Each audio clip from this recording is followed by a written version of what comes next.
Boa noite, amigos, amigas. Shabbat Shalom.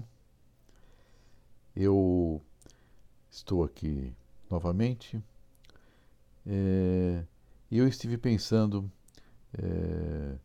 após ter observado que existe uma quantidade muito grande de pessoas que, de uma forma ou de outra, apreciam os meus vídeos, os meus contos, as minhas crônicas, os meus poemas, eventualmente, é, toda sexta-feira, assim um pouco antes do Shabat, né, a gente conversar um pouco e eu contar um pouco ou ler alguns textos aí para você que está no caminho de volta para casa ou no sábado descansando,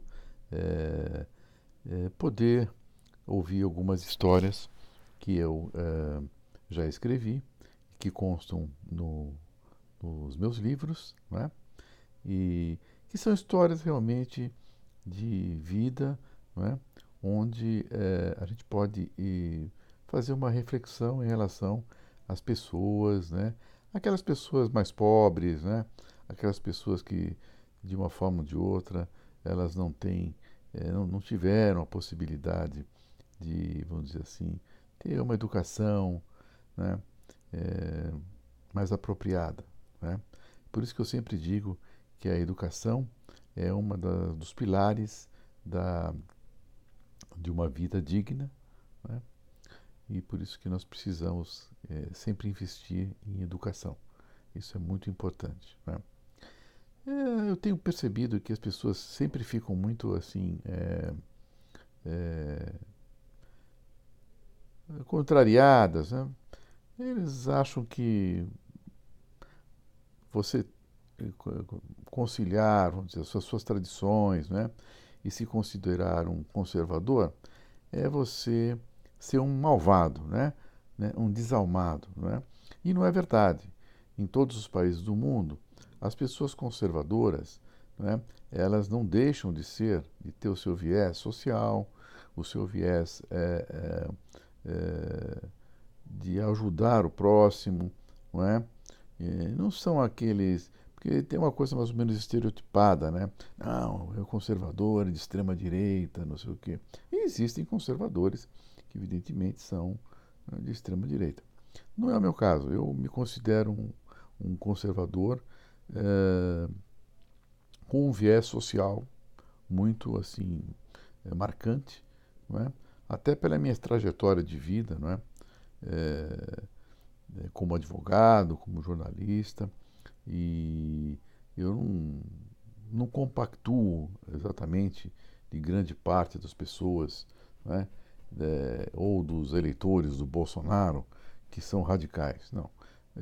Eu sou um conservador light. Né?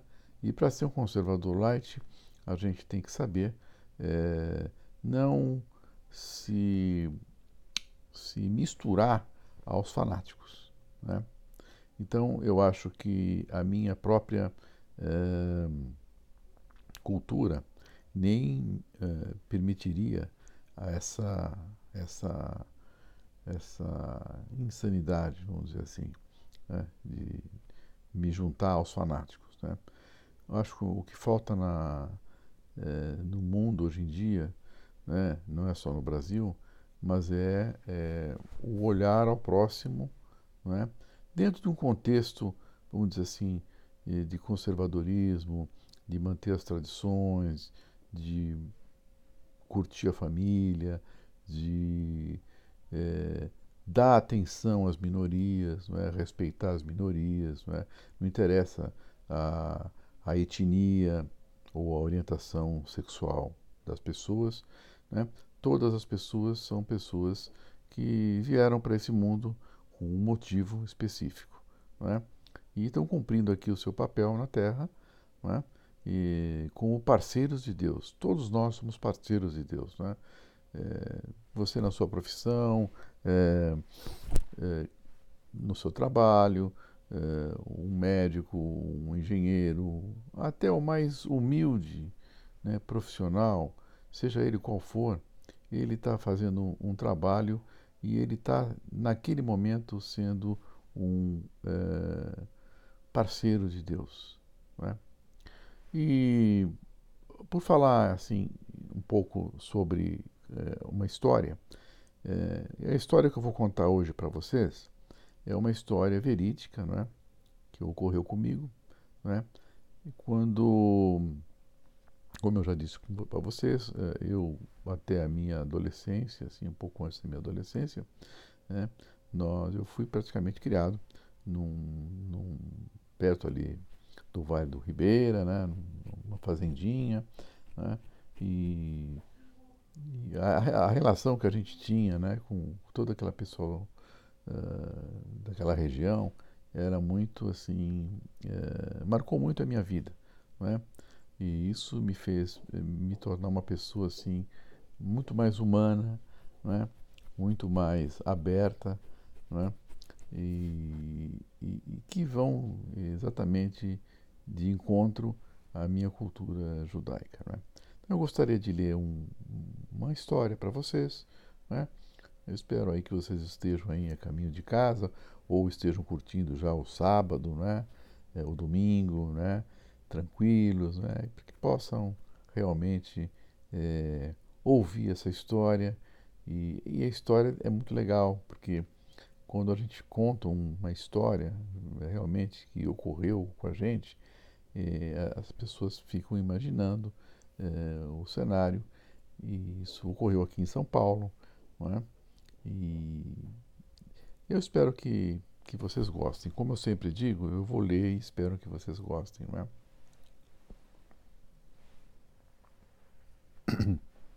O nome da história, ou da crônica, é Um Sonho Apagado, um Talento Esquecido.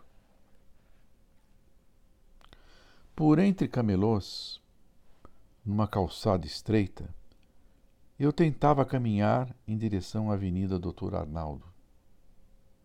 Dia quente, desviava das pessoas como quem pratica um tipo de dança, num movimento de ombro com os passos rápidos. O cheiro vindo dos bares na hora do almoço prenunciava que devia ser por volta do meio-dia. No ponto de ônibus, o olhar das pessoas tinha algo de triste. Gente pobre, balconista, vendedoras, que num misto de amargura e resignação se enquadravam naquele cenário agitado, como atores a denunciar o desgaste do trabalho do dia a dia.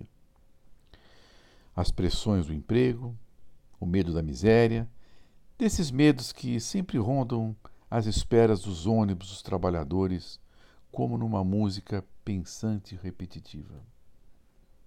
Foi bem ali que ouvi alguém me chamar pelo nome.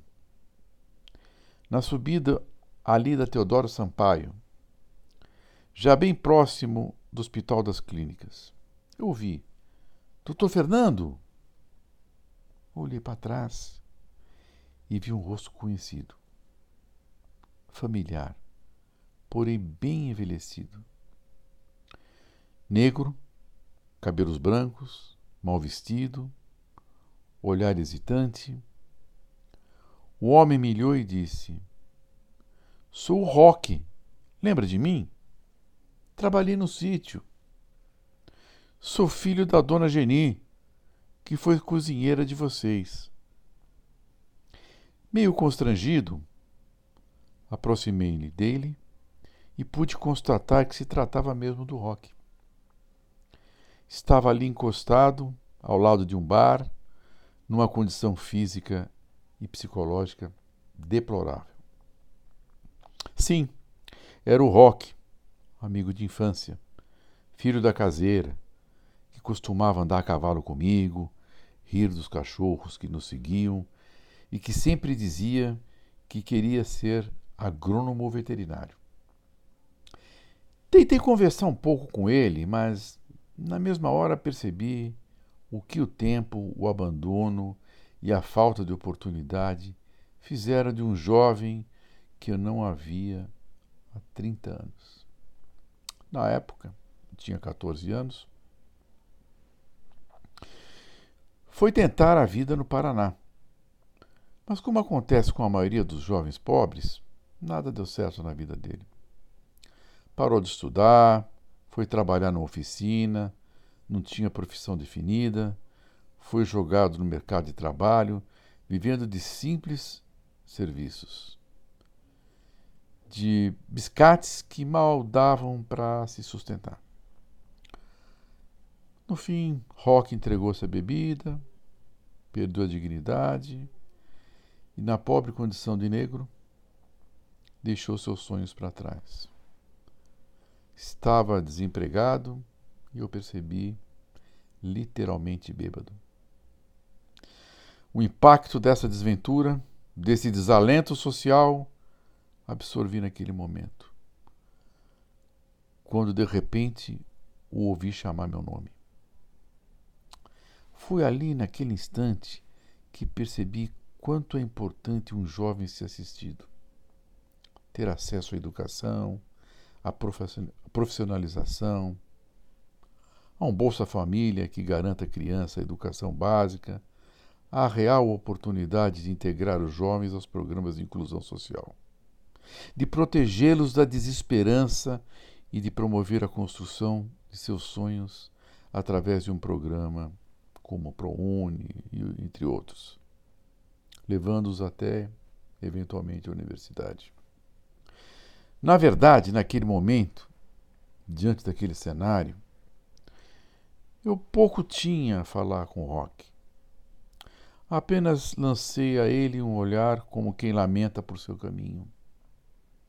Ofereci-lhe ajuda e dei-lhe um cartão meu. Num gesto lento, ele estendeu a mão, meio que trêmula, e disse: "Estou sempre aqui. As pessoas me ajudam." Em seguida, numa voz embargada, completou a frase, perguntando-me com um sorriso triste: E os cachorros que seguiam os cavalos, você se lembra? Meio desconcertado, balancei a cabeça afirmamente e me despedi. E disse: Sim, eu me lembro. Continuei meu caminho e por um instante me desconectei do tempo. Numa marcha acelerada, me dei conta que os cachorros já haviam morrido, os cavalos tinham sido vendidos e o menino Roque, amigo de cavalgadas, não mais existia. Foram 3 quarteirões até o Dr. Arnaldo, uma ladeira e tanto. Durante o trajeto, tentei desviar das pessoas o tempo todo, mas o destino me fez trombar com o meu passado, jogando-me na cara aquilo que sempre me indignou. Ver jovens com sonhos apagados e talentos esquecidos, jogados numa esquina qualquer, perto de um bar, longe da esperança de uma vida justa, digna e cidadã. Espero que vocês tenham gostado. Beijo, Shabbat Shalom, descansem.